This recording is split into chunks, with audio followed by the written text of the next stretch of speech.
చిన్న కుమారుణ్ణి తండ్రి చాలా ప్రేమిస్తున్నాడు. ఎంత ప్రేమించాడు అని అంటే వచ్చిన తర్వాత వెళ్ళి అతని మెడ మీద పడి ముద్దు పెట్టుకుని చచ్చిపోయేంత ప్రేమ చిన్న కుమారుడి మీద తండ్రి చూపించాడు.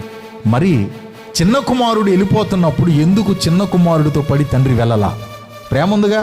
చిన్న కుమారుడు అంటే పిచ్చి ప్రేమగా, చాలా ఇష్టంగా. చిన్నోడు లేకపోతే రాత్రిపూట నిద్రట్టదుగా.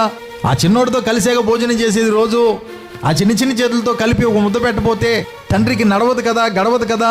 మరి అంత ప్రేమ కలిగి ఉన్నటువంటి ఆ తండ్రి చిన్న కుమారుడు వెళ్తుంటే వాడితో పాటు నువ్వు లేకపోతే నేను ఉండలేను రాను పరిగెత్తలా. కారణం ఏంటి అని అంటే,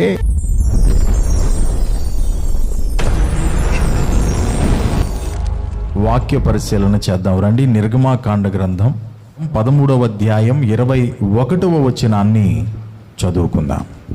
వారు పగలు రాత్రియు ప్రయాణము చేయనట్లుగా యెహోవా త్రోవలో వారిని నడిపించుటకై పగటి వేళ మేఘస్తంభములోను వారికి వెలిగిచ్చుటకు రాత్రి వేళ అగ్నిస్తంభములోను ఉండి వారికి ముందుగా నడుచుచూ వచ్చెను. ఆమెన్, హల్లెలూయా. ఇశ్రాయేలీలు ప్రజల్ని దేవుడు ఐగుప్తు అనేటటువంటి బానిసత్వంలో నుండి ఆయన విడిపించాడు. ఆమెన్. దరిదాపుగా 400 సంవత్సరాలు వారు బానిసత్వంలోనే ఉండిపోయారు. అక్కడ నుండి దేవుడు మోషేను పంపించి ఐగుప్తులో ఉన్నటువంటి ప్రజల్ని ఆయన మహోన్నతమైన కార్యములు చేసి అద్భుతాలు చేసి అక్కడ నుండి దేవుడు తన ప్రజలని విడిపించాడు. ఎక్కడికి తీసుకెళ్లాలని విడిపించాడు అనంటే కనాను దేశానికి, వాగ్దాన దేశానికి తీసుకెళ్లాలని ఐగుప్తులో నుండి దేవుడు తన బిడ్డల్ని విడిపించాడు. అలాగే మన జీవితంలో కూడా ఒకసారి మనం పరిశీలన చేసుకుంటే దేవుడు ఈ లోకం అనేటటువంటి ఐగుప్తు నుండి, పాపం అనే ఐగుప్తులో నుండి, ఫరో యొక్క అంటే సాతాను యొక్క బానిసత్వం క్రింద నుండి సంగమై ఉన్నటువంటి మనల్ని దేవుడు విడిపించాడు. ఎందుకు ఆయన విడిపించాడు అనంటే వాగ్దాన దేశానికి చేర్చాలి అని, పాలు తేనెలు ప్రవహించు దేశానికి చేర్చాలి అని. అంటే లోకములో నుండి దేవుడు మనల్ని విడిపించింది ఎందుకంటే నిత్య రాజ్యానికి చేర్చాలని. చాలామందికి ఈ విషయం మీద గ్రహింపు లేక ఎందుకు ప్రభువు నమ్ముకున్నావంటే తలనొప్పి తగ్గిందని అంటున్నారు. ఎందుకు ప్రభువు నమ్ముకున్నావనంటే ఎడంకాలు ఓకు పీకేసేది అయ్యగారు ప్రార్థన చేసుకున్నాను తగ్గిపోయింది కాబట్టి సాగిపోతున్నాను మందిరానికి అంటారు. ఓకే, ఎడంకాలు పీకుతుందనో కుడికాలు లాగుతుందనో దేవుడు నమ్ముకున్నాం మంచిదే, కానీ నిన్ను దేవుడు లోకంలో నుండి విడిపించడానికి ఆయనకు ఒక ఆలోచన ఉన్నది. ఏంటిదంటే కనానుకు చేర్చాలి, అంటే పరలోకానికి చేర్చాలి. ఆయన నిన్ను స్వస్థత ఇచ్చి ఆకర్షించిన, కొంతమందికి ఆశీర్వాదం ఇచ్చి ఆకర్షించిన, కొంతమందికి దెయ్యాలు పడతాయి, ఆ దెయ్యాల నుండి విడిపించి ఆకర్షించుకున్న, కొంతమందిని దేవుని వాక్కు చేత దేవుడు ఆకర్షించుకుంటాడు, వాక్కు చేత నిన్ను ఆకర్షించుకున్న, కొంతమందికి సత్యాన్వేషణలో వాళ్ళు తిరుగులాడుతూ ఉంటారు. సత్యాన్వేషణ, సత్యమై ఉన్నటువంటి దేవుడు ఎవరు అనేటటువంటి ఆ సత్యాన్వేషణ అనేక మంది బ్రాహ్మణులు మార్చింది. ఆ నిజమైన దేవుడు ఎవరు, ఆ పుణ్య పురుషుడు ఎవరు, ఆ నిజమైనటువంటి అగ్ని ఎవరు అనేటటువంటి ఆ యొక్క సత్యాన్వేషణలో బ్రాహ్మణ పండితులకు ఇదిగో దేవుడు దొరికాడు. అలాగా అనేక మందికి అనేక కోణాలలో, అందరికీ ఒకే కోణంలో దేవుడు ప్రత్యక్షం అవలా. కొంతమందికి స్వస్థతనిచ్చి ఆయన ఆకర్షించుకున్నాడు, రోగాన్ని పారద్రోలు ఆకర్షించుకున్నాడు, శాపాన్ని విడిపించి ఆకర్షించుకున్నాడు, కొంతమందికి అయితే దర్శనమిచ్చి ఆకర్షించుకున్నాడు. దేవుడు ఒక్కొక్కరిని ఒక్కొక్క రీతిలో ఆకర్షించుకుంటాడు. ఎందుకు ఆకర్షించుకుంటున్నాడు అనంటే నీకు నిత్య రాజ్యపు బాటలో నిన్ను నడిపించాలి అని చెప్పి, చేరవలసినటువంటి గమ్యానికి చేరాలని చెప్పి. ఐగుప్తు నుండి దేవుడు ఎందుకు ఇశ్రాయేలు ప్రజల్ని విడిపించాడు అనంటే కనానుకు చేర్చాలి. ఎందుకు మనల్ని మనకే ఆయన పరిచయమై, మీరు ఆలోచించండి, మన కుటుంబంలో ఎంతోమంది రక్షణ పొందాల్సిన వాళ్ళు ఉన్నారు, మన బంధువుల్లో ఎంతోమంది ప్రభువుని నమ్ముకోవలసినటువంటి వాళ్ళు ఉన్నారు. అయినా కానీ దేవుడు మనకు పరిచయమై తనను తాను మనకి తెలియపరుచుకుని మనల్ని ఆకర్షించుకుని ఆయనలోనికి మనల్ని నడిపించుకుని ఈ శ్రేష్టమైన మార్గాలలో దేవుడు నిన్నే నడిపించడానికి గల కారణం ఏంటి అనంటే నీవు ఒక ప్రత్యేకమైన వ్యక్తివే అని చెప్పాల్సిందే. ఆయన నీకు పరిచయం అయ్యాడు, ఆయన నీకు అర్థమయ్యాడు, ఆయన నిన్ను ఆకర్షించుకున్నాడు, ఆయన నిన్ను ఆహ్వానించాడు, తనను తాను నీకు బయలుపరుచుకున్నాడు. కాబట్టి వేరే దేనికి అవకాశం ఇవ్వలేనంతగా నీ గుండెల్లో యేసు ఆ స్థానాన్ని వశపరుచుకున్నాడు. Praise the lord. మీ ముందు ఈ పగటి వేళ నేను తీసుకురావాలని అనుకుంటున్నటువంటి విషయం ఏంటంటే, మనం ఒకటి విడిచిపెట్టాం ఒక దగ్గరికి వెళ్ళాలని. ఏది విడిచిపెట్టాం చెప్పండి, పురుషులు చెప్పండి. ఐగుప్తుని వదిలిపెట్టాం. ఐగుప్తు అంటే లోకం, రైట్? ఇప్పుడు స్త్రీలు చెప్పండి, ఎక్కడికి వెళ్ళాలని? కనాను అనే పరలోకానికి, నిత్యరాజ్యానికి చేరాలని. ఇది ఘట్టం. వదిలిపెట్టాల్సింది వదిలిపెట్టిన దగ్గర నుండి చేరాల్సిన గమ్యానికి చేరే వరకు మనం అక్కడికి వెళ్ళగలమా అంటే వెళ్ళలేం. ఇది ఎలాగూ సాధ్యమవుద్ది అని అంటే, ప్రియ దేవుని బిడ్డలారా, కేవలం నడిపింపులో ఉంటే మాత్రమే మనము వెళ్ళగలము. నడిపింపులో ఉన్న ఆశీర్వాదము. వీరికి ఐగుప్తును వదిలేరు. కనానుకు వెళ్ళిపోవాలంటే మొత్తానికి అడ్డుపడి అటు నడుచుకుంటూ వెళ్ళిపోతే 12 రోజుల్లో వెళ్ళిపోతారంట. వారి విధానంలో వారిని నడిపించుకుంటూ వెళ్ళిపోవడానికి దేవుడు పర్మిషన్ ఇవ్వలా. మీకు తెలిసిన మార్గాల్లో మీరు వెళ్ళిపోండి అంటానికి లేదు. నేనే మిమ్మల్ని తీసుకెళ్తాను అన్నాడు. ప్రతిరోజు నేనే మిమ్మల్ని నడిపిస్తాను అన్నాడు. దేవునికి స్తోత్రం. ఎలా నడిపిస్తాడు ఆయన అనంటే అదే మనం చదువుకున్నటువంటి మాట.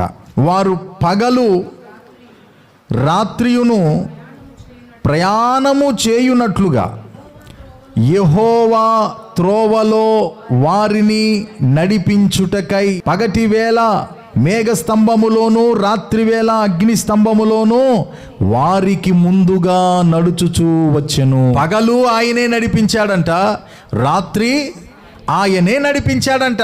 దేవుని సంగమై ఉన్నటువంటి మనం ఆయన నడిపింపులో మనం ముందుకు వెళ్ళగలగాలి.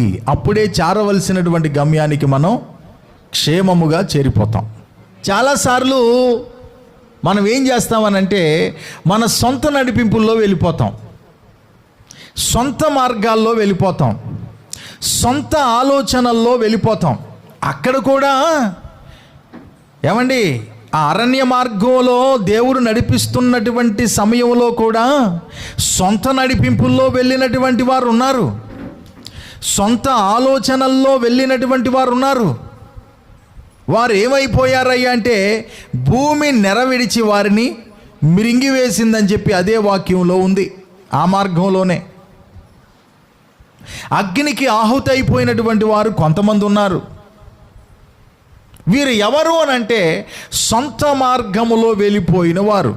ఐగుప్తులో నుండి విడుదల పొందినటువంటి మనకి ఇక సొంత మార్గం అనేది లేదు. ఎందుకనంటే ఆయన నడిపించే మార్గము ఇది వరకు ఎవరు ఎప్పుడూ వెళ్ళని మార్గం. గుర్తుపెట్టుకోండి ఈ సంగతి. ఆ మార్గం నీకు తెలీదు, ఆ మార్గం నాకు తెలీదు. మనకి మనంగా నడుద్దామంటే అది అలివి కాదు, అవకాశం ఉండదు. ఆయన నడిపించేటటువంటి మార్గం, ఆయన రూట్ ఎటేసాడంటే ఎర్ర సముద్రంలో గుండగా రోడ్డు వేసాడు.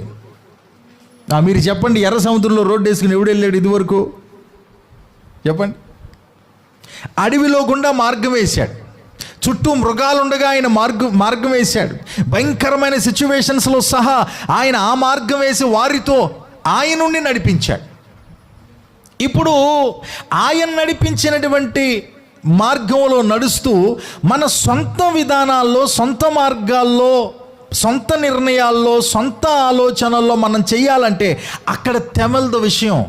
ఎందుకంటే ఆ మార్గం మనకి తెలియదు. గుర్తుపెట్టుకోండి, ఎర్ర సముద్రం మనకు పాయలవ్వదు, యోర్దాను ఏకరాశిగా నిలవదు, బండలో నుండి మనం వెళితే నీళ్లు రావు. కాబట్టి దేవుడు నిర్ణయించిన విధి ఏంటి అని అంటే, అబ్బాయి నువ్వు ఐగుప్తును వదిలిపెట్టావు, కనానుకు చేరాలంటే నేను నడిపించిన మార్గంలో నడవాలి, లేకపోతే నీవు క్షేమముగా కనానుకు చేరలేవు, అరణ్యంలోనే రాలిపోతావు. వీళ్ళకి అరణ్యమైనా సరే దేవుడు కొన్ని అద్భుతమైనటువంటి వసతులను ఏర్పాటు చేశాడు. తిండి తక్కువ కాకుండా చేశాడు. దరిదాపుగా 40 సంవత్సరాలు ఆకాశంలో నుండి వారికి మన్నా కురిసింది. ఇక వీళ్ళు రోజు వండుకునే వ్యవహారం ఏమి లేదు. ప్రతిరోజు ఆకాశం నుండి మంచు ఏ విధంగా కురుస్తుందో వీరికి కావలసినటువంటి ఆహారం అనుదిన ఆహారం వీరి కొరకు కురిసిందట. ఇప్పుడు ఆ ఆహారం వీరికి రావాలి అని అంటే వీరు మేఘం నడిపించే మార్గంలో సాగాలి. బండ నుండి నీళ్ళు వచ్చాయి, నీళ్ళు కావాలన్నప్పుడు వీళ్ళకి ఆ నీళ్లు రావాలి అని అంటే మేఘము నడిపించే మార్గములో నడవాలి. ఎర్ర సముద్రం పాయలవ్వాలన్నా సరే, అద్భుతం జరగాలన్నా సరే, ఇంట్లో మన కుటుంబంలో, ఆర్థిక విషయంలో, వ్యక్తిగత జీవితంలో దేవుని కార్యాన్ని మనం చూడాలన్నా సరే ఆ మేఘం నడిపించే వైపుగా మనం వెళ్ళాలి. ఐగుప్తును వదిలిపెట్టారు. సొంత మార్గంలోకి వెళ్ళారా, మన్నా దొరకదు. సొంత మార్గం గుండా వెళ్ళారా, బండ నుంచి నీళ్ళు రావు. సొంత మార్గం గుండా వెళ్ళారా, ఎర్ర సముద్రం పాయలవదు. సొంత మార్గం గుండా వెళ్ళారా, అద్భుతం జరగదు. సొంత మార్గం గుండా వెళ్ళారా, కార్యం జరగదు. సొంత మార్గం గుండా వెళ్ళారా, వారి ప్రాణానికి ప్రమాదం. ఐగుప్తును వదిలారు అంటే ఏంటి? లోకాన్ని వదిలారు, పాపాన్ని వదిలిపెట్టేశారు. ఇదివరకు కొన్ని అలవాట్లు ఉన్నాయి, పనికిమాలిన అలవాట్లు వదిలిపెట్టారు. కానీ సొంత మార్గంలో వెళ్తున్నారు, దొరకవు దేవుని దగ్గర నుంచి. కాబట్టి దేవుడు ఐగుప్తు విడిచిపెట్టినటువంటి వారికి నిర్ణయించింది ఏందయ్యా అంటే, నానా నువ్వు విడిచిపెట్టిన తర్వాత నా మార్గంలోకి వచ్చావు, నా మార్గాన్ని నేను నీ ముందు వేస్తున్నాను. ఆ మార్గం గుండా నువ్వు సాగిపోతే ఆమేన్, నీకు ఆకలైనప్పుడు ఆహారం వస్తుంది, దాహమైనప్పుడు నీరు వస్తుంది, నీకు ఆరోగ్యం బాగోలేనప్పుడు ఆరోగ్యం వస్తుంది, నీకు అద్భుతం జరగాలన్నప్పుడు అద్భుతం జరుగుద్ది. ఈ విషయాలన్నీ కూడా నీకు జరగాలి అని అంటే ఐగుప్తు వదిలిపెడతాం మాత్రమే కాదు. కొంతమంది ఈ బ్యాచ్ కూడా ఉంటుంది, విడిచిపెట్టి వస్తారు కానీ మళ్ళీ అయ్యే లాగుతూ ఉంటాయి వెనకాలకి. విడిచిపెట్టి వస్తారు, ఓ సొక్కేసుకుంటే బాగా అనిపిస్తుంది అప్పుడప్పుడు. ఏది విడిచిపెట్టి వచ్చారో మరలా అది లాగుతూ ఉంటుంది. ఏది వద్దనుకున్నామో, ఏది వదిలేసుకున్నామో, ఏ నేచరు, ఏ పాపం, ఏ జీవితం, ఏ దరిద్రత కాదనుకున్నామో మరలా దాని వైపుకు తిరిగేటటువంటి బ్యాచ్. కనీసం దాన్ని మనసులో నుంచి కూడా తీసుకోకుండా దాని గురించి ధ్యానం చేసుకునేటటువంటి వారు కూడా అనేక మంది ఉంటారు. వారందరూ కూడా వాక్యంలో ఉంది కదా, అరణ్యములోనే వారు రాలిపోయారంట, వారు కనానుకు చేరలేదంట. అంటే లోకాన్ని వదిలేవు, అది మంచిదే, కానీ అక్కడితో పాయింట్ అయిపోలా. ఇది గుర్తుపెట్టుకోండి. ఇప్పుడు స్కూల్లో జాయిన్ చేశారు మీ పాపనో బాబునో, ఇక మీ పని అయిపోయినట్టేనా? ఏమైనట్టు? అక్కడి నుండి మొదలైనట్టు, స్టార్ట్ అయినట్టు. స్కూల్లో జాయిన్ చేసి పుస్తకంలో పేరు ఎక్కగానే ఇక అయిపోయింది, దేశ రక్తం చేయండి, నా పని అయిపోయిందంటే కుదరదు. అప్పటి నుంచి అసలు పని స్టార్ట్ అయింది, మొదలైంది. అలాగే ఐగుప్తును మనం వదిలిపెట్టాం, దేవుడు చూపించేటటువంటి మార్గంలోనికి అడుగు పెట్టాం. ఇక ఐగుప్తును వదిలిపెడతంతో అయిపోలా, పని స్టార్ట్ అయింది. చాలామంది పొరపడేది ఎక్కడయ్యా అంటే ఇక్కడే. నేను లోకాన్ని వదిలిపెట్టేశాను, చర్చికి వెళ్తున్నాను, ఇక అయిపోయింది అనుకుంటున్నారు, కానీ దేవుడు నడిపించే మార్గంలో నడవట్లా. కానీ దేవుని వాక్యం స్పష్టంగా ఏం చెప్తుందయ్యా అంటే, వారు ఐగుప్తును వదిలిపెట్టిన తర్వాత ఇశ్రాయేలు ప్రజలు మోషే నాయకత్వంలో వారు ఏం చేశారయ్యా అంటే మేఘాన్ని వెంబడించారు. ఎప్పుడెప్పుడు నడిపించిందంట మేఘం? మన వెంబడిస్తున్నటువంటి మేఘం నిన్ను పగలు నడిపించగలదు, రాత్రి నడిపించగలదు. పగలు అని అంటే ఆనందం, ఆరోగ్యం, సంతోషం, సమాధానం, అనుకున్న పనులు చక్కగా అయిపోవటం, మంచిగా సజావుగా బ్రతుకు బండి సాగిపోవటం, ఇవన్నీ కూడా పగలుకు సాదృశ్యంగా ఉన్నాయి. రాత్రి అనంటే బాధ, ఆవేదన, కన్నీరు, ఓటమి, అనుకున్నవి అవ్వకపోవటం, ఇబ్బందులు పాలైపోవటం, అగసాట్లు పడటం, ఇవన్నీ రాత్రికి సంబంధించినటువంటి విషయాలు. అంటే దేవుని మేఘం మనల్ని పగలు నడిపించగలదు, రాత్రి నడిపించగలదు. పగలే వారిని నడిపించి రాత్రి వదిలిపెట్టేలేదంట, రాత్రి కూడా వారు నడవడానికి మేఘంలో నడిపింపు ఉందంట. ఈ మాటను కూడా మీ గుండెల్లో దాచుకోండి. ఒంటరి వేళ నిస్సహాయ స్థితిలో ఈ మాట మీకు బలాన్ని ఇస్తుంది. అనారోగ్య పరిస్థితుల్లో, ఆర్థికంగా పతనమైపోయిన పరిస్థితుల్లో, కుటుంబ భవిష్యత్తు, కుటుంబ భారం ఏ విధంగా నడిపించాలో అర్థం కాని పరిస్థితుల్లో ఈ మాట మీకు బలాన్ని ఇస్తుంది. ఏంటిది అని అంటే, రాత్రి వేళ కూడా నువ్వు నడిపిస్తావు కదయ్యా. కష్టాల సమయంలో కూడా నేను నడవడానికి నీ దగ్గర మార్గం ఉంది కదయ్యా. ఈ అప్పు భారాల మధ్యలో మిగిలిపోయినటువంటి ఈ చిన్న జీవికి నీ దగ్గర ఒక వెలుతురు ఉంది కదా నాయన. ఆయన నిన్ను పగలు నడిపించగలడు, రాత్రి నడిపించగలడు. పగలేమో దేవునితో ఉండి రాత్రిపూట మరొక వ్యవహారాలను మనం వెతుక్కోవాల్సిన అవసరం ఏమీ లేదు. అన్నీ బాగున్నప్పుడు దేవుడితో ఉండి కాస్త ఇబ్బంది పాలైన తర్వాత అక్కడెక్కడో తాళ్ళు వేస్తున్నారని అక్కడికి పరిగెత్తక్కర్లా. మనం ఎక్కడెక్కడికో వెళ్ళి కొబ్బరికాయ కొట్టేచ్చైతే మనకేదో జరిగిపోద్దంట అని చెప్పి ఎటు పరిగెత్తాల్సిన అవసరం లేదు. ఏమో ఎటు వస్తుందో, ఈ రోగం పోవాలంటే అక్కడికి వెళ్ళంట ఏదో ముడుపులు చెల్లించుకుని వచ్చేస్తే మనకేదో జరిగిపోద్దంట అని చెప్పి రాత్రి అనబడే కష్టాలలో నువ్వు మరేటో పోవాల్సిన అవసరం లేదు. ఆయన దగ్గర నీకు కావలసిన మార్గం రాత్రి వేళ కూడా ఉంది. Praise the Lord. సంఖ్యాకాండం 9వ అధ్యాయం 17వ వచనం చదవండి ఒకసారి. ఆ మేఘము గుడారము మీద నుండి పైకెత్తబడినప్పుడు ఇశ్రాయేలీలు ప్రయాణమై సాగిరి. ఆ మేఘము ఎక్కడ నిలిచెనో అక్కడనే ఇశ్రాయేలీలు తమ గుడారములను వేసుకొనిరి. దేవునికి స్తోత్రం చెప్పండి. ఇశ్రాయేలులకు తెలిసింది ఒకటే, వారు ఒక బలహీన జనమే కావచ్చు, కానీ వారికి తెలిసింది ఏంటిదయ్యా అంటే, మేఘం ఎక్కడ ఆగుద్దో అక్కడ లాగిపోతారు. మేఘం ఎక్కడి నుంచి బయలుదేరుతుందో ఇక వాళ్ళు బయలుదేరతారు. ఎన్ని రోజులు ఆ ప్రదేశంలో మేఘం ఆగిపోతే అన్ని రోజులు వాళ్ళు అక్కడే ఉండిపోతారంట. మేఘం ఇలాగ ప్రత్యక్షపు గుడారం అంటే మందిరం మీద నుంచి పైకెత్తబడినప్పుడు ఇక వాళ్ళకి అర్థమైపోతుంది, మూటములు సదిరేసుకుంటారు, మేఘం లేచిందిరా, ఇక మనం సాగాలి, ఇప్పుడు ముందుకెళ్ళాలని చెప్పి ఇక వాళ్ళు బయలుదేరిపోతారు అక్కడి నుండి. మేఘం ఆగినప్పుడు వారు ఆగారు, మేఘం నడిచినప్పుడు వారు నడిచారు. మన ఆత్మీయ జీవితంలో పిచ్చి పిచ్చి వ్యవహారాలు ఇక్కడే చేస్తూ ఉంటాం మనం.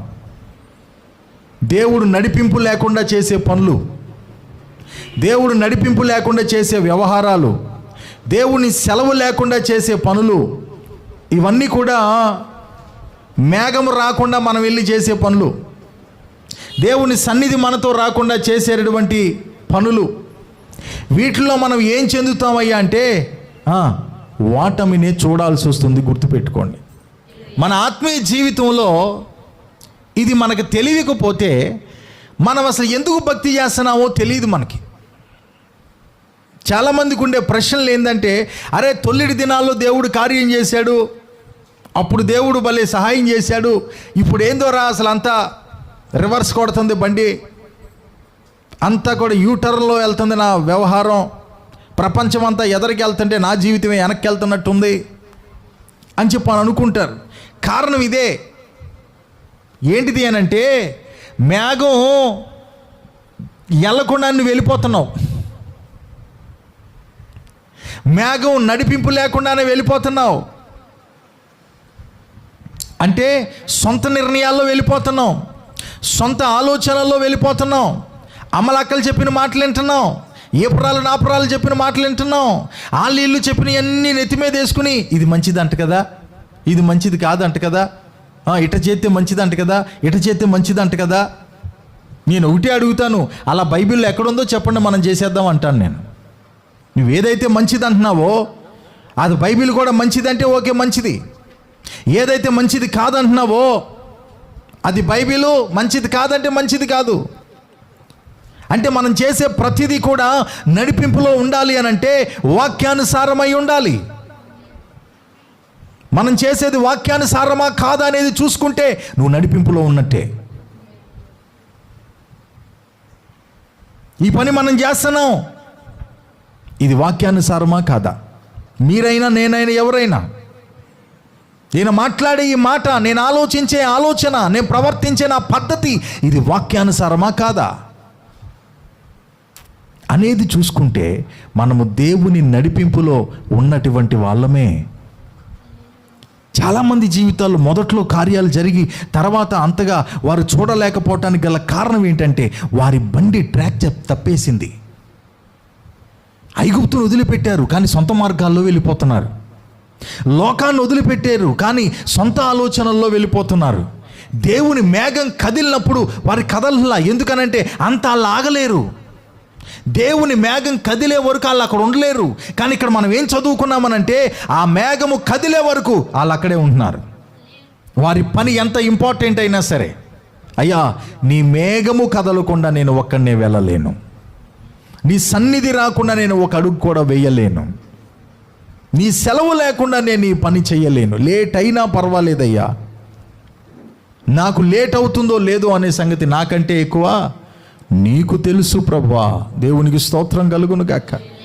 నీవు సమస్తము ఎరిగిన వాడవు ప్రభువా. దేవునికి స్తోత్రం కలుగును గాక. ఇశ్రాయేలు ప్రజలు సాగిన క్రమం ఎలా ఉందంటే, మేఘం వెళ్తూ ఉన్నప్పుడు వీరు వెళ్ళారు, మేఘం ఆగినప్పుడు వీరు ఆగారు. అంటే వీరికంటూ సొంత నిర్ణయం లేదు. సొంత నిర్ణయాలు, సొంత చిత్తాలు, సొంత ఆలోచనలు మనం జోడించి చొప్పించి ఏం చేస్తున్నామంటే చాలా ఇబ్బందులు పాలవుతున్నాం.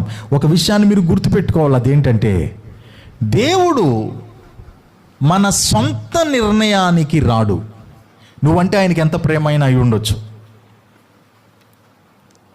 ఆయన మనల్ని ఎంతైనా ప్రేమించవచ్చు, కానీ ఆయన మన సొంత నిర్ణయానికి రాడు. వాక్యంలోంచి గడిచిన వారాల్లో చెప్పాను ఈ యొక్క ఉదాహరణ మీకు.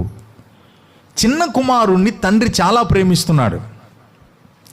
ఎంత ప్రేమించాడు అని అంటే వచ్చిన తర్వాత వెళ్ళి అతని మెడ మీద పడి ముద్దు పెట్టుకుని చచ్చిపోయేంత ప్రేమ చిన్న కుమారుడి మీద తండ్రి చూపించాడా లేదా? మరి చిన్న కుమారుడు వెళ్ళిపోతున్నప్పుడు ఎందుకు చిన్న కుమారుడితో పడి తండ్రి వెళ్ళలా? ప్రేమ ఉందిగా, ఆలోచించండి. చిన్న కుమారుడు అంటే పిచ్చి ప్రేమగా, చాలా ఇష్టంగా, చిన్నోడు లేకపోతే రాత్రిపూట నిద్రట్టదుగా. ఆ చిన్నోడితో కలిసేగా భోజనం చేసేది రోజు. ఆ చిన్న చిన్న చేతులతో కలిపి ఒక ముద్ద పెట్టబోతే తండ్రికి నడవదు కదా, గడవదు కదా. మరి అంత ప్రేమ కలిగి ఉన్నటువంటి ఆ తండ్రి చిన్న కుమారుడు వెళ్తుంటే వాడితో పాటు నువ్వు లేకపోతే నేను ఉండలేను రాను పరిగెత్తలా. కారణం ఏంటి అని అంటే చిన్న కుమారుడు నిర్ణయానికి తండ్రి వెళ్ళడు. మరి ఎప్పుడు హత్తుకున్నాడు, ఎప్పుడు ప్రేమించాడు, ఎప్పుడు చేర్చుకున్నాడు, ఎప్పుడు కౌగిలించుకున్నాడు, ఎప్పుడు మెడ మీద పడి ముద్దు పెట్టుకున్నాడంటే వాడి నిర్ణయాలన్నీ కూడా కట్ చేసి తండ్రి ఆధీనంలోనికి వచ్చిన తర్వాత కౌగిలించుకున్నాడు. ఆమేన్. తండ్రి దగ్గరికి వచ్చిన తర్వాత ముద్దు పెట్టుకున్నాడు. తండ్రి నడిపింపులోనికి వచ్చిన తర్వాత ఉంగరం పెట్టాడు. తండ్రి నడిపింపులోనికి వచ్చిన తర్వాత స్నానం చేయించాడు. తండ్రి నడిపింపులోనికి వచ్చిన తర్వాత పోయిన అధికారాన్ని ఇచ్చేశాడు. మనమేమనుకున్నామనంటే మన నిర్ణయానికి దేవుడు ఏకీభించాడు. నీ నిర్ణయానికి ఆయన ఎలా ఏకీభిస్తాడు? రేపేం జరుగుతుందో నీకు తెలుసా? ఆయన మనం పుట్టినప్పుడే ఆఖరి తేదీని కూడా రాసిన వాడు కదా ఆయన. అలాంటి ఆయన నీ నిర్ణయానికి నా నిర్ణయానికి ఎలా ఏకీభిస్తాడు? నీకు రేపేం జరుగుతుందో తెలీదు, నీ నిర్ణయంలో ఫ్యూచర్లో ఏమవుద్దో అనేది నీకు తెలీదు. అలాంటిది నీ నిర్ణయానికి ఆయన ఎలా ఏకీభిస్తాడు? తలకాయ మనం కాదు, తలకాయ ఆయన. అవయవాలన్నీగా ఉండటం సంఘానికి దేవుడిచ్చాడు. శిరస్సుగా ఉండటం సంఘంలో ఎవడికి ఓలా దేవుడు. శిరస్సు ఆయనే.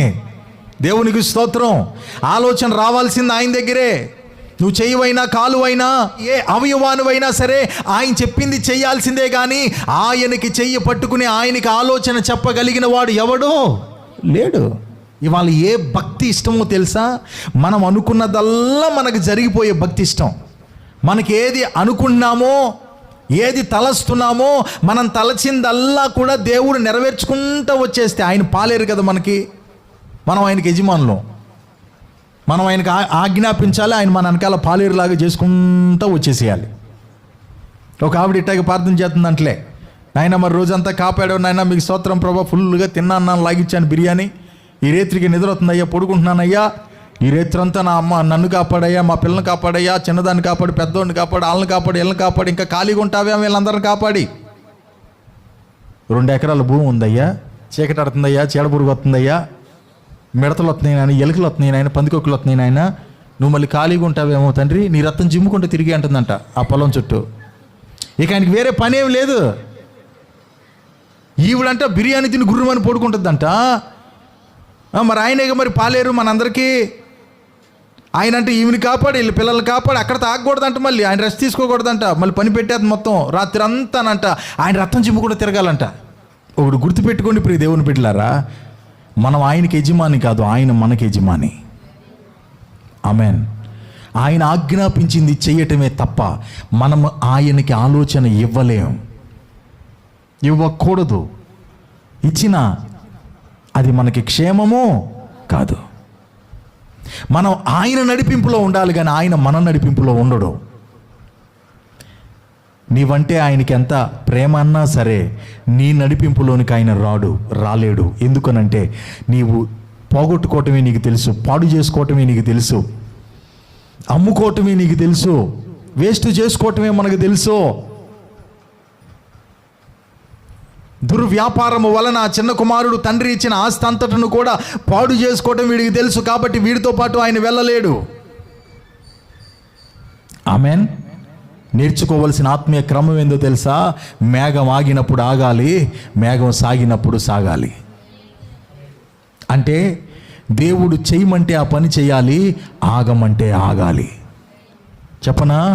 చేయమంటే చేయటం సంతోషమే, ఆగమంటేనే సంతోషం ఉండదు. పలానా పని చేయమన్నప్పుడు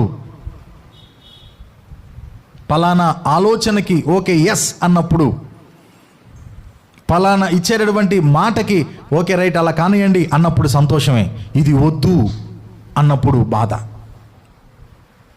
కానీ మేఘం ఆగినప్పుడు ఆగటం నేర్చుకోవాలి, మేఘం సాగినప్పుడు సాగటం నేర్చుకోవాలి. దేవుడు ఆ పని చేయమంటే చేయటం నేర్చుకోవాలి. ఆ పని వద్దు అనంటే ఆగిపోవటం నేర్చుకోవాలి. అదే దైవికమైన నడిపింపు. Praise the Lord. ఐగుప్తు నుండి ఆయన మనల్ని విడిపించాడు కనానుకు చేర్చాలని. ఆ కనానుకు మనం చేరిపోవాలి అనంటే దేవుని నడిపింపులో ముందుకు మనం సాగిపోవాలి. Praise the lord. నెంబర్ 1 దేవుని నడిపింపు. నెంబర్ 2 ఆత్మీయ నాయకుని నడిపింపులో ఉండాలి. మొదటి రాజుల గ్రంథం 19వ అధ్యాయం 19వ వచనం నుండి చదవండి అమ్మా. ఏలియా అచ్చటి నుండి పోయిన తరువాత అతనికి షాపాతు కుమారుడైన ఎలీషా కనబడెను. అతడు తన ముందరనున్న 12 అరకల ఎడ్ల చేత దుక్కి దున్నించుచు 12వ అరక తాను తోలుచుండెను. ఏలియా అతన్ని చేరబోయి తన దుప్పటి అతని మీద వేయగా అతడు ఎడ్లను విడిచి ఏలియా వెంట పరుగెత్తి, నేను పోయి నా తల్లిదండ్రులను ముద్దు పెట్టుకుని తిరిగి వచ్చి నిన్ను వెంబడించదనని చెప్పి అతనిని సెలవడగగా అతడు, పోయి రమ్ము, నా వలన నీకు నిర్బంధము లేదని చెప్పెను. అందుకతడు అతనిని విడిచి వెళ్ళి కాడి ఎడ్లను తీసి వధించి వాటి మాంసమును గొర్తి నొగల చేత వంట చేసి జనులకు వడ్డించెను. వారు భోజనము చేసిన తరువాత అతడు లేచి ఏలియా వెంబడి వెళ్ళి అతనికి ఉపచారము చేయుచుండెను. దేవునికి స్తోత్రం చెప్పండి. హల్లెలూయా. దైవజనుడైన ఏలియా గారు దైవ నడిపింపులో ఒకానొక రోజు వ్యవసాయ పని చేసుకుంటున్నటువంటి ఒక వ్యక్తి దగ్గరికి వెళ్ళి తన దుప్పటిని, ఏలియా గారి మీద ఉన్నటువంటి ఆ గొంగలిని, ఆ దుప్పటిని తీసి ఎలీషా మీద వేశాడు. ఎలీషా మీద వేయగానే ఎలీషాకి మ్యాటర్ అర్థమైపోయింది. దైవజనుడు నన్ను దేవుని పని కొరకు పిలుస్తున్నాడు అనేది అర్థమైపోయింది. ఇక అర్థమైపోయి, అయ్యా ఒక్కసారి మీరు అవకాశం ఇస్తే నా తల్లిదండ్రుల దగ్గరికి పోయి వారిని ఒక ముద్దు పెట్టుకుని ఇక నీ వెనకాల నేను వచ్చేస్తానయ్యా అని చెప్పని అన్నాడు. అప్పటికే బాధ్యతాయుతమైన పనిలో ఉన్నాడు, అప్పటికే వ్యవసాయ పనిలో ఉన్నాడు. ఆయన అప్పటికే పనిలో ఉన్నప్పటికీ దైవజనుడు చెప్పినటువంటి పని తాను చేసేటటువంటి పని సహా పక్కన పెట్టి, ఇది దేవుని పని కాబట్టి దేవుని పనిని గుర్తించి తన పనిని పక్కన పెట్టి దైవజనుడు చెప్పినటువంటి పనిని చేయడానికి పరుగులు పెట్టాడు దైవజనుడైనటువంటి ఎలీషా. దేవునికి స్తోత్రం. రాత్రి కూడా చెప్పాను 4 మాటలు. మన పని అయిపోయిన తర్వాత చూద్దాంలే అయ్యగారు అనేది వేరు, ఖాళీగా ఉన్నప్పుడు చూద్దాంలే అయ్యగారు అనేది వేరు. పనులన్నీ ఖాళీగా ఉన్న తర్వాత అప్పుడు చేద్దాంలే దేవుని పని అంటే పని నడవదు. నా పనిని నేను పక్కన పెట్టి దేవుని పని కొరకు ఈ సమయాన్ని నేను కేటాయిస్తానయ్యా అనేవాళ్ళు కావాలి సేవలో. ఉన్నతమైనటువంటి స్థితిలో ఎలీషా ఉన్నా సరే దైవజనుడు చెప్పినటువంటి మాటకు లోబడి దేవుని సేవలో ముందుకు సాగిపోయాడు కాబట్టి మరలా అంతట మహిమ మోసాడు ఎలీషా. దేవునికి స్తోత్రం. మూడో విషయంలో మనం చూడాలంటే ఎస్తేరు గ్రంథంలోనికి రండి, ఒకసారి 2వ అధ్యాయంలోనికి రండి, 7వ వచనం చదవండి. ఇక్కడ ఎస్తేరు అనేటటువంటి ఒక ఆవిడ మనకు కనబడుతుంది. ఈవిడెవరంటే తల్లి తండ్రులు లేనటువంటి వ్యక్తి. ఈమెని ప్రేమించి తిన అన్న ఈమెని కూతురుగా ఎంచి, ఇక నేను నీకు ఈ రోజు నుంచి అన్నను కాదు, నేను నీకు తండ్రి బాధ్యతను నేను నీకు నిర్వర్తిస్తానని చెప్పి వివాహం కూడా చేసుకోకుండా వివాహ జీవితాన్ని దాంపత్య జీవితాన్ని కూడా పక్కన పెట్టేసి నేను వివాహం చేసుకుని మంచి స్థితిలోనికి వెళ్తే ఈ బిడ్డ ఏమైపోద్దని చెప్పి ఎస్తేరు కోసం జీవితాన్ని పణంగా పెట్టి ఎస్తేరుకు ఒక మంచి జీవితం ఇవ్వాలి అని చెప్పి నిలబడినటువంటి వ్యక్తి పేరు చెప్పండి ఏంటిది? మొర్దెకై. ఎస్తేర్ అంట ఈ యొక్క మొర్దెకై నడిపింపులో పెరిగిందంట. దేవునికి స్తోత్రం. ఈ మొర్దెకై ఎవరికి సాదృశ్యంగా ఉన్నారయ్యా అంటే ఆత్మీయ తండ్రి. ఈ మొర్దెకై చెప్పినటువంటి మార్గములోనే ఈ ఎస్తేరు నడిచిన పుణ్యానికి ఈవిడేమైపోయిందో తెలుసా? రాణిగా మారిపోయింది. మీరు ఆలోచించండి, ఒక అనాథ తల్లిదండ్రులు లేని ఒక వ్యక్తి రాణిగా మారగలదా? అసలు ఆ కోటలోనికి వెళ్ళగలదా? అక్కడ దాకా రాణిస్తారా? అంతటి అవకాశాన్ని ఈవిడికి ఇస్తారా? ఏ దిక్కు దివాను లేనటువంటి ఈ వ్యక్తికి కన్యకల ఎంపికలో ఈవిడ అసలు ఎంపిక అవ్వగలదా? ఎలాంటి ఆమెని రాజు ముందుకు అసలు తీసుకెళ్తారా? రాజు ముందుకు తీసుకెళ్లేది ఆ అధికారాల్లో ఉన్నటువంటి బిడ్డలను తీసుకెళ్తారు. ఏ ఎమ్మెల్యే కూతురునో ఎంపీ కూతురునో ఏమండి ఆ పదవిలో వారి గవర్నమెంట్లో ఉన్నటువంటి వారిను తీసుకెళ్ళి ఇది వీళ్ళేనయ్యా మన ఏరియాలో ఉన్నది, చూడండి మీరు ఎవరిని చేసుకుంటారు రాజా గారు అని చెప్పి అని అంటారు. అధికారంలో ఉన్నటువంటి వారు మాత్రమే వారి బిడ్డలను తీసుకెళ్తారు, ఎందుకంటే అధికారం వారి చేతుల్లో ఉంది కాబట్టి. ఒక అనాథ వెళ్ళగలదా షూషన్ కోటకి? ఒక అనాథ ఆ కోటలోనికి ప్రవేశించే అవకాశం ఉంటుందా? కానీ ఈవిడ దైవజనుని నడిపింపులో, ఆత్మీయ తండ్రి నడిపింపులో అడుగులు ముందుకు వేసింది కాబట్టి ఆవిడ ఆ యొక్క ప్రాంతానికి రాణిగా మారిపోయింది. Praise the lord. రాణి అయిన తర్వాత కూడా మొర్దెకై చెప్పినటువంటి మాటను ఆమె రాజుగారి కోటకెళ్ళిన తర్వాత కూడా ఆ మాటనే వింటుందంట. మీకు కావాలంటే 20వ వచనంలో దొరుకుద్ది ఆ మాట, చదవండి ఒకసారి. అదే 2వ అధ్యాయం 20వ వచనం. ఎస్తేరు మొర్దెకై యొక్క పోషణ మందున్న కాలమున చేసినట్టుగానే ఇప్పుడును అతని మాటకు ఆమె లోబడుచుండెను గనుక మొర్దెకై తనకు ఆజ్ఞాపించిన ప్రకారము ఎస్తేరు తన జాతినైనను తన వంశమునైనను తెలియజేయక ఉండెను. దేవునికి స్తోత్రం చెప్పండి. ఎప్పుడు వినలాగునా? మొర్దెకై యొక్క పోషణ మందున్న, అంటే మొర్దెకై అన్నం పెడుతున్నప్పుడు, మొర్దెకై ఇంట్లో ఉన్నప్పుడు ఏ విధంగా మొర్దెకై మాటిందో ఇవాళ ఎక్కడికి వెళ్ళిపోయింది? కోటలోకి వెళ్ళిపోయింది, రాణిగారు అయిపోయింది. వ్యవహారం మారిపోయింది, రేంజ్ మారిపోయింది, ఆర్థిక స్థితిగతులు మారిపోయాయి, ప్రభావం వచ్చేసింది, గౌరవం వచ్చేసింది, ఘనత వచ్చేసింది, రాణి అయిపోయింది. ఇప్పుడు ఈవిడ చిటికేస్తే 100 మంది చెప్పండి రాణిగారు అని చెప్పని అంటారు. అలాంటి స్థితిలోనికి వెళ్ళిపోయిన తర్వాత 2 కొమ్ములు వచ్చినాయా? ఇవాళ చాలామందికి ఇవే వస్తున్నాయి. ఏమీ లేనప్పుడేమో, పరిస్థితులన్నీ అధ్వానంగా ఉన్నప్పుడేమో అయ్యా పాస్టర్ గారు ప్రార్థన చేయండి, అయ్యా నువ్వే దిక్కయ్యా, దేవుడే దిక్కయ్యా అంటారు. కాస్త దేవుడు పరిస్థితిని మార్చి కొంచెం సహాయం చేసి కొంత ఆయన కలుసుకున్న తర్వాత ఏదే వచ్చాడా పాస్టర్, సరే కూర్చోమని వస్తున్నానని చెప్పు అని అంటారు. ఎందుకంటే రేంజ్ మారింది కదా, వ్యాపారం దీవించబడింది కదా, చేతి పనులు దీవించబడినాయి కదా, బిడ్డలు ఒక మంచి స్థితిలోనికి వచ్చారు కదా. వీళ్ళందరూ రావాలన్నప్పుడేమో, స్థితిగతులు మారాలన్నప్పుడేమో దైవజనుడే దేవుడి తర్వాత దేవుడిలా కనబడ్డాడు. పరిస్థితులు మారిన తర్వాతే వచ్చాడు పాస్టర్, సరే కూర్చోబెట్టి వస్తున్నానని చెప్పు. ఈవిడ రాణి అయిపోయిన తర్వాత కూడా అంట ఆయన దగ్గర అన్నం తినేటప్పుడు ఏ విధంగా ఉందో రాణి అయిపోయిన తర్వాత కూడా అదే విధంగా మాట వింటుందంట. దేవునికి స్తోత్రం. అది నడిపింపు అంటే నడిపింపు. వాళ్ళు చాలామంది దేవుని సన్నిధికి వస్తున్నారు కానీ దైవజనుడు నడిపింపులో ఉంటున్నారా? ఈ పని చెయ్యొద్దమ్మా అంటే అసలు లెక్కుందా? ఇట్లా వద్దయ్యా అంటే అసలు లెక్కుందా? ఇలా కాదయ్యా అంటే అసలు లెక్కుందా? ఇలా చేయకూడదు నాన్న, ఇలాగే చేయాలి, లెక్కుందా అంటున్నాను నేను. కానీ ఎస్తేరు దైవజనుడు, ఆత్మీయ తండ్రి, పినతండ్రి మొర్దెకై మాట ఎక్కడా కూడా జవదాటకుండా ఆ మార్గములో ముందుకు సాగిపోతూ ఉంది. రాణి అయిపోయింది. రాణి అయిన తర్వాత కూడా ఆయన మాటకి అదే గౌరవాన్ని ఇస్తుంది. Praise the Lord. ఇది నేర్చుకోండి. నీ కష్టాల్లో దైవజనుడు నీతో ఉంటాడు.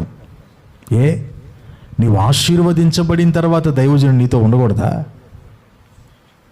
నువ్వు సమృద్ధిలోనికి వెళ్ళిన తర్వాత నీ ఆశీర్వాదంలో కలిసి దైవజనుడు సంతోషించకూడదా? నువ్వు కన్నీళ్ళలో ఉన్నప్పుడు నీతో పాటు ఏడ్చాడుగా. నువ్వు కష్టంలో ఉన్నప్పుడు నీ కష్టం పోవాలని చెప్పి ఉపవాసం ఉండి మరి నీ కొరకు ఏడ్చాడుగా. నువ్వు రోగంలో ఉన్నప్పుడు రోగం నుంచి విడుదల పొందాలి నాయనా అని చెప్పి కన్నీళ్లు పెట్టుకున్నాడుగా. తన జీవితాన్ని కూడా కాదని, తన భవిష్యత్తును కూడా కాదని. మొర్దెకై కూడా అదే కదండి. నేను పెళ్లి చేసుకుంటే, నాకు పిల్లలు పుడితే, ఒకవేళ ఈ చిన్నదాన్ని నేను వదిలేస్తే ఈవిడ అనాథ అయిపోద్దేమో అని చెప్పి ఈవిడ కోసం జీవితాన్ని పణంగా పెట్టి త్యాగం చేసి నిలిచినందుకు అద్భుతమైన బిడ్డగా తయారయ్యింది. ఉన్నత స్థితిలోనికి వెళ్ళినా సరే ఎక్కడా కూడా మొర్దెకై మాట జవదాటకుండా నిలిచింది. నేటి దినములో సంఘం అది గుర్తించగలగాలి.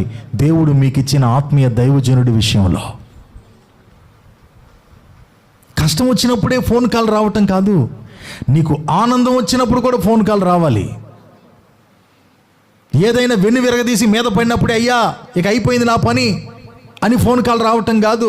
నీ సంతోష సమయంలో కూడా దైవజనుడా నా సంతోషంలో మీరు పాలు పంపులు పొందాలని నేను ఆశపడతానయ్యా అని ఫోన్ కాల్ రావాలి. చెప్పనా? ఇవాళ నడిపింపులో ఉండటం అంటే ఎవరికి ఇష్టం లేదండి. చిన్నపిల్లల దగ్గర నుంచి మనం మాట్లాడుకుంటే వాళ్ళకి తల్లిదండ్రుల నడిపింపులో ఉండటం ఇష్టం ఉండదు. ఏంటో మా నాన్న ఎంతసేపు అటు వద్దంటాడు, ఇటు వద్దంటాడు, మా అమ్మ ఉందంటే ఎంతసేపు ఇక్కడే ఉండమంటుంది, అటు వెళ్ళొద్దంటుంది, నా చుట్టూ తిరగమంటుంది. ఏంటో దరిద్రం అనుకుంటారు వాళ్ళు. తల్లిదండ్రుల నడిపింపులో ఉండటం బిడ్డలకి ఇష్టం ఉండదు. టీచర్ చెప్పినటువంటి నడిపింపులో ఉండటం స్టూడెంట్లకి ఇష్టం ఉండదు. భర్త ఏదో ఒక మాట చెప్తాడు, ఇది వద్దులేమ్మా, ఇట్లయితే బాగుంటుంది, మన కుటుంబాన్ని కట్టుకుంటాం అని చెప్పానంటే పద్దాక నువ్వే చెప్పాలా, నేను చెప్పిన మాట వినవా అని చెప్పంటది ఈవిడ. ఇకపోతే సంఘం అనుభవాల్లోనికి వస్తే దైవజనుడు నడిపింపులో ఉన్నటువంటి సంఘం ఏది నేటి దినాల్లో? ఒక మాట దైవజనుడు భారం కలిగి చెప్తున్నాడంటే ఆ మాట నా కోసం, నేను దాన్ని సీరియస్గా తీసుకోవాలి అని ఆ మాటకి ప్రయారిటీనిచ్చే సంఘం ఏది? ఎస్తేరు వలే. ఆయన తెలియదులే అట్టగి చెప్తాడు, ఈయన ఇట్టగి చెప్తాడు, ఆయన అట్టగి చెప్తాడు. ఏమిలా నీ భవిష్యత్తు మీద నేను ఉప్పులు పోసుకుంటున్నావు అంతే. దైవజనుడు నడిపింపులో ఈవిడ ఉంది. ఆ తర్వాత ఎవరు నడిపింపులోనికి వెళ్ళిపోయిందో తెలుసా? హేగే నడిపింపులోనికి వెళ్ళిపోయింది. 2వ అధ్యాయంలో ఎన్నో వచ్చినది 8, 9 ఉంటుంది, చదవచ్చు మీరు. హేగే అనంటే పరిశుద్ధాత్మకు సాదృశ్యంగా ఉన్నాడు. హేగే వశములోనికి ఎవరు అప్పగించబడతారో తెలుసా? దైవజనుడు నడిపింపులో ఉన్నటువంటి వారు దేవుని నడిపింపులోనికి వెళ్తారు. ఇవాళ చాలామందికి పాస్టర్తో పని లేదంట, దేవుడు వీళ్ళకి డైరెక్ట్ అంట. ఏంటంట? మోషే గనక దేవుడిని పిలిస్తే దేవుడు పలికాడే అట్టంట ఇల్లు. ఇక దైవజనుడితో లేదు, దైవజనుడు మాటతో లేదు, దైవజనుడు చెప్పేటటువంటి వాక్య విధానంతో లేదు, క్రమంతో లేదు, నడిపింపు లేదు, సంఘ క్రమం లేదు, ప్రార్థన అనుభవం లేదు, వాక్య ధ్యానము లేదు, పరిశుద్ధత లేదు, నీతి లేదు, భక్తి లేదు. 7 గంటకి డైరెక్ట్ దేవుడేనంట. అది ఎంత కాలానికి కూడదో. మొర్దెకై నడిపింపులో ఎస్తేరు ఉంది, ఈవిడ హేగే నడిపింపుకి అప్పగించబడింది. హేగే అంటే పరిశుద్ధాత్మ దేవుడు. పరిశుద్ధాత్మ నడిపింపుకి మనం అప్పగించబడాలి అని అంటే, ప్రియ దేవుని బిడ్డలారా, దైవజనుడు మనల్ని నడిపించేటటువంటి వాక్యపు నడిపింపులో మనం ముందుకు సాగాల్సిన వారమై ఉన్నాం. ఇది నడిపింపులో ఉన్నటువంటి ఆశీర్వాదం. నడిపింపులో లేకపోతే ఐగుప్తును వదిలిపెట్టినా ప్రయోజనం లేదు. గుర్తుపెట్టుకోండి. నడిపింపులో లేకపోతే లోకాన్ని వదిలిపెట్టిన ప్రయోజనం లేదు. నడిపింపులో లేకపోతే కనానుకు వెళ్ళలేవు.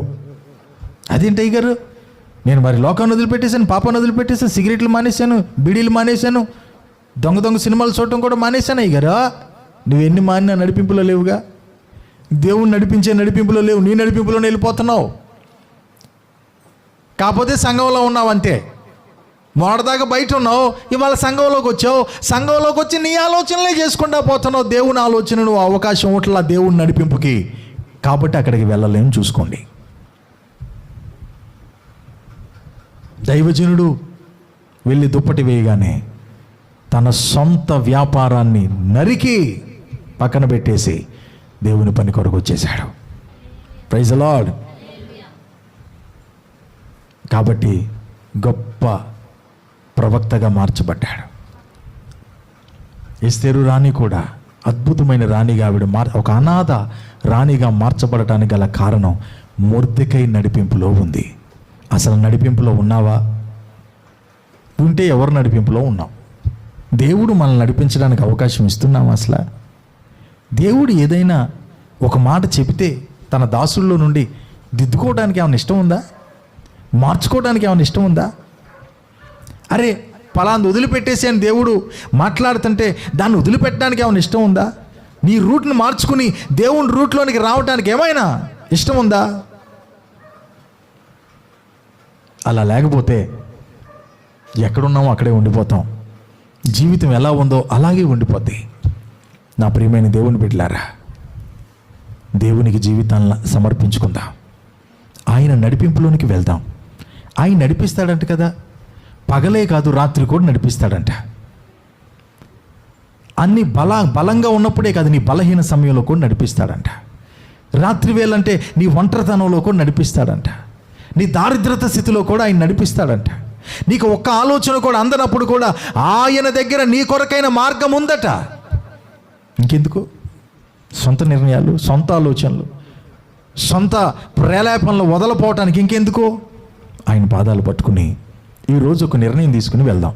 అదేంటంటే, ఒకటి మాత్రం నిజం ప్రభువా, నమ్మటానికైతే మిమ్మల్ని నమ్మాను, కానీ వదలటానికైతే ఆ పాపాన్నో లేకపోతే ఆ లోకాన్నో వదిలిపెట్టాను, కానీ నీ నడిపింపులోనికి మాత్రం రాలేదు. అది నా నడిపింపులోనే నేను వెళ్ళిపోతున్నాను. అట్లా కాదయ్యా, నీవు నడిపించే మార్గంలో నేను నడుస్తాను, నేను నడవాలి, అట్టి కృపను నాకు ఇవ్వండి అయ్యా అని చెప్పి ఓ చిన్న ప్రార్థన చేసుకుందాం. కళ్ళు మూసుకోండి.